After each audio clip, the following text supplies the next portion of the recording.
tercera fase de nuestro proyecto de promoción y prevención de la salud en los temas de hipertensión y diabetes mellitus. Esta es una entrevista que se hará al doctor Josué Campos. Buenas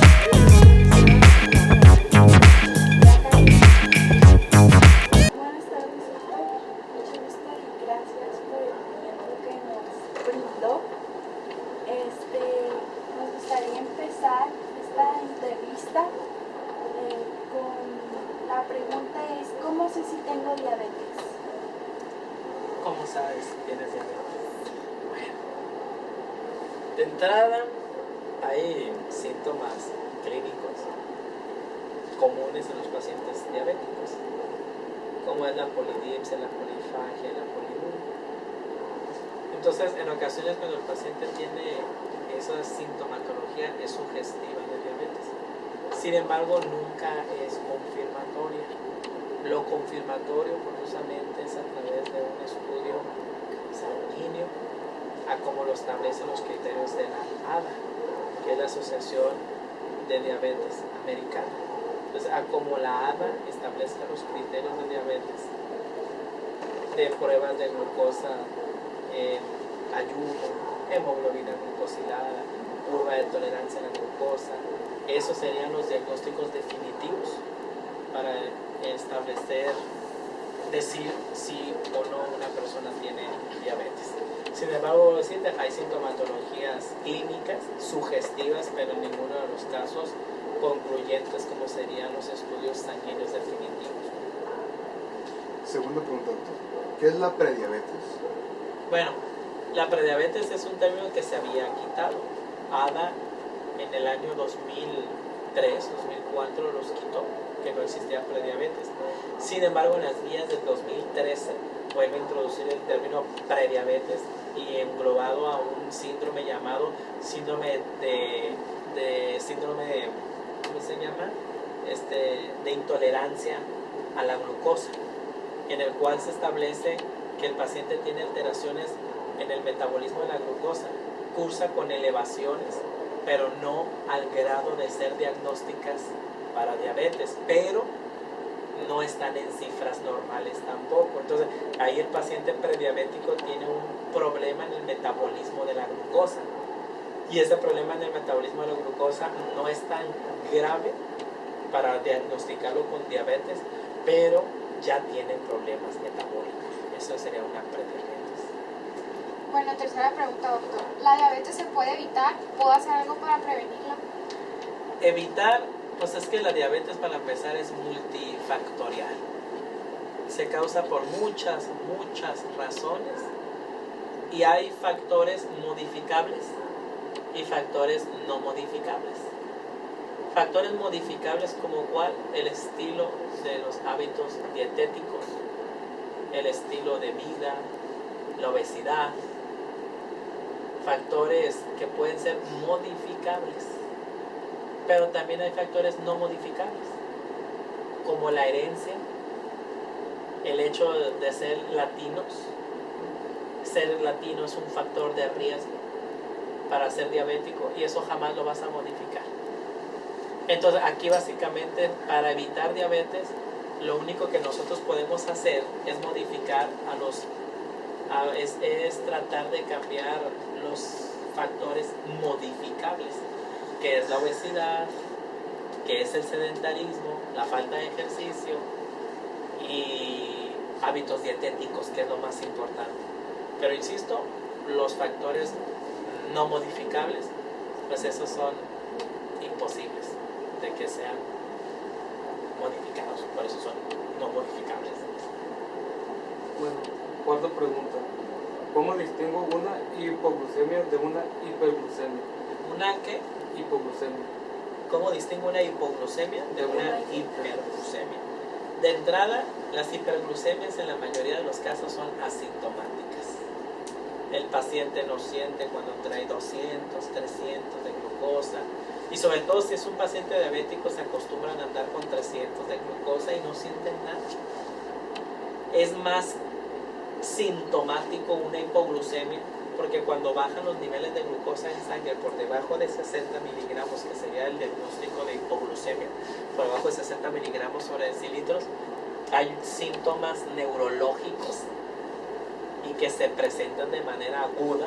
El paciente empieza a temblar, suda, el paciente tiene sensación inminente de muerte, o sea, y se siente bastante mal. Y una hipoglucemia da unas manifestaciones muy rápidas, y una hiperglucemia puede pasar meses y meses y no sentir nada.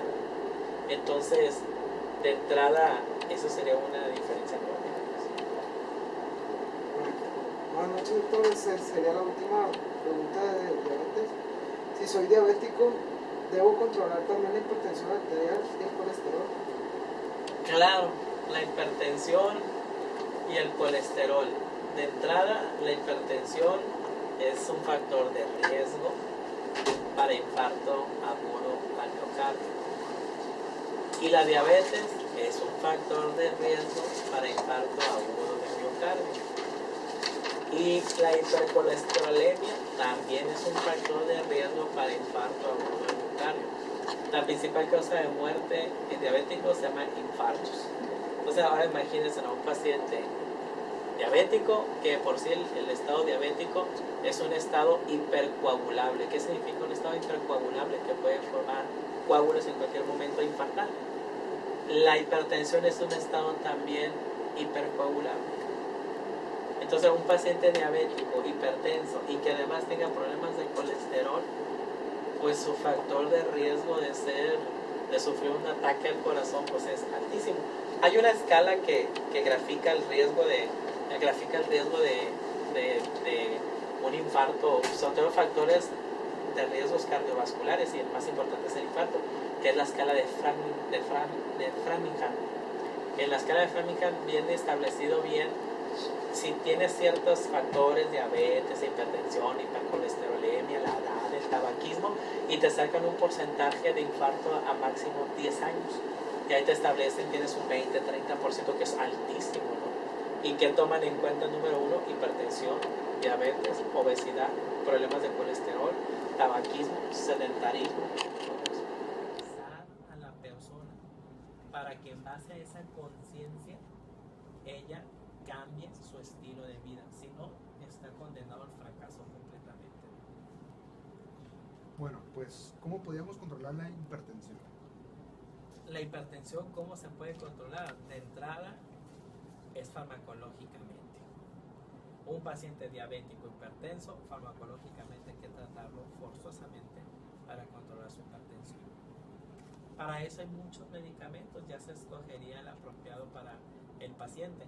Y volvemos aquí, el tratamiento de la hipertensión, al igual que la diabetes, no solamente es farmacológico. De hecho, tú puedes tener un tratamiento farmacológico y que no se controle la presión ni el azúcar en el caso del paciente con diabetes. Porque para la hipertensión y para la diabetes, lo más importante para que funcione el tratamiento se llama cambios en el estilo de vida. Un paciente hipertenso que no deje de consumir sal, que no deje de beber bebidas que le causan aumento de la presión, por más tratamiento farmacológico que esté tomando, no le va a funcionar. Entonces tiene que hacer forzosamente un cambio en el estilo de vida también el paciente hipertenso, dejar de consumir bebidas que vayan a aumentar la presión arterial, dejar de consumir refrescos, bajar de peso, hacer ejercicio. Volvemos otra vez, todo un apego, un tratamiento no farmacológico, es un tratamiento en los estilos de vida, claro, y apegado al tratamiento farmacológico. Es seguro que va a haber una buena respuesta del tratamiento, pero tiene que ser en conjunto. Bueno, la otra pregunta, doctor, es, ¿la hipertensión no provoca síntomas? ¿Es necesario entonces tomarse la presión con regularidad para comprobar que es correcta? ¿A partir de qué edad o en qué circunstancias se deberán comprobar los niveles de presión arterial? Sí, de hecho la presión inicialmente es asintomática, ¿no? Igual la diabetes es asintomática en su inicio. Por norma oficial mexicana, en México estamos obligados que a partir de los 20 años de edad, hombres y mujeres se deben de empezar a hacer la toma de presión arterial para saber si son hipertensos o no, y hacer las pruebas de glucometría capilar para saber si padecen o no diabetes. Por norma oficial mexicana, a partir de los 20 años se hace. Se recomienda, en el caso de la glucometría, hacerlo cada 6 meses. Y lo mismo caso para la hipertensión, a partir de los 20 años de edad. Bueno, para finalizar de toda nuestra parte, ¿cuáles serían los principales factores de riesgo para desarrollar la hipertensión? Los principales factores de riesgo, volvemos al punto aquí, estilos de vida. Si el paciente si tiene sedentarismo, si consume demasiados productos procesados con sal, sodio, obesidad, diabetes y la carga genética, pues todos esos son factores de riesgo para desarrollar hipertensión. Y volvemos a algo muy similar a la diabetes. Hay factores de riesgos modificables y factores de riesgo no modificables. ¿En dónde vamos a ingerir nosotros como médicos? ¿A dónde vamos a interferir? En los modificables. Si el paciente tiene ansiedad, si el paciente consume productos sumamente procesados, pues que no los consuma. Si el paciente no hace ejercicio, que haga ejercicio. Si el paciente fuma, que es un factor de riesgo, que no fume. O sea, es donde vamos a actuar nosotros en modificar estilos. Todo eso se llama estilos de vida.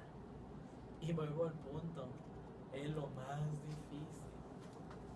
Porque para que tú hagas cambiar a una persona su estilo de vida, es sumamente difícil.